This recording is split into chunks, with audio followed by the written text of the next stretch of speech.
តែសរសេរបងប្អូនអរគ្នាចឹងយើងតចូលមេរៀនយើងតទៀតគឺលំហាត់ DJ ហើយយើងមានអន្តការៈកូ x ដល់ sin x លើ2បូក sin 2x dx ចឹងដោយសារតែខាងខោហ្នឹងយើងអាចបែកជួយជារូបមន្តបានចឹងយើងសាកបែកទៅយើងរក្សាកូ x ដល់ sin x ហ្នឹងទៅនឹងតែម្ដងគ្នាតោះមកយើងចាប់ដើមបែកខាងក្រោមហ្នឹងអរគ្នានេះតាលេខ2យើងអាចបែកបានជាលេខ1បូកជាមួយនឹង1បូកចូលរួមមកដល់គ្នា2 sin x គុណជាមួយនឹងកូ x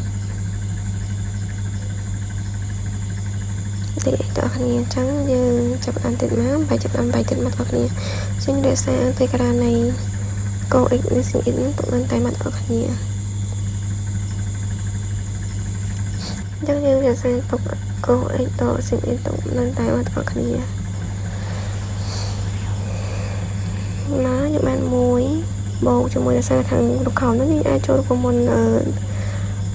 sin x ក្រេ x បូកជាមួយនឹងកូក្រេ x បូកជាមួយនឹង2 sin x កូ x ដល់គ្នាយើងចាប់តាមគឺជារូបមន្តដល់គ្នានេះអញ្ចឹងយើងឃើញថា sin x ក្រេបូកជាមួយកូ x ក្រេបូក2 sin កូ x ហ្នឹងវាចូលរូបមន្តដល់គ្នាអញ្ចឹងយើងរក្សាទុកកូ x ដល់ sin ទុកនៅតែមកដល់គ្នា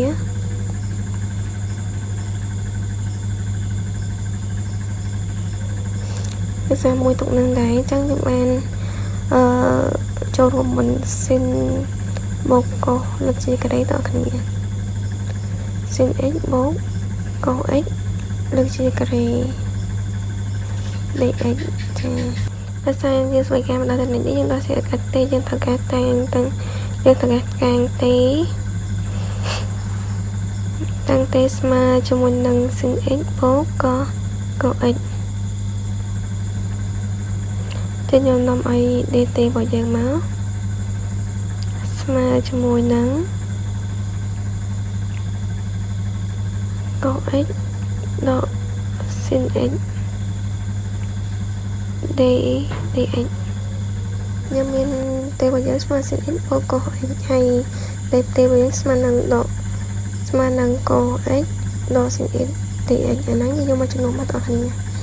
យើងបានជ័យរបស់យើងស្មើនឹងកូ x sin x ដល់ sin x ស្មើនឹង dt យើងចំនួន dt ចូលមកអន្តរការនៃ dt លើទេរបស់យើងខាងក្រោមហ្នឹងស្មើមួយបូកផ្សំហ្នឹងស្មើនឹង t អញ្ចឹងដូចជាក្រេ d អញ្ចឹងយើងបានអតោននៃ t បូកជាមួយនឹង c ហើយ c យើងជាបោ a ដល់គ្នាអញ្ចឹងដោយសារតែ t របស់យើងតាំងដោយ sin x បូកកូ a អញ្ចឹងយើងយកចំនួនចូលមកដល់គ្នាបានកសោមអតោននៃ sin x បូកកូ x បូក c ដល់គ្នាដែលយើងបញ្ជាក់ខណ្ឌ c ជាភ័យផងដល់នេះជួនចំនួនថេចំនួនយើងចាប់ដោយបរិបូរណ៍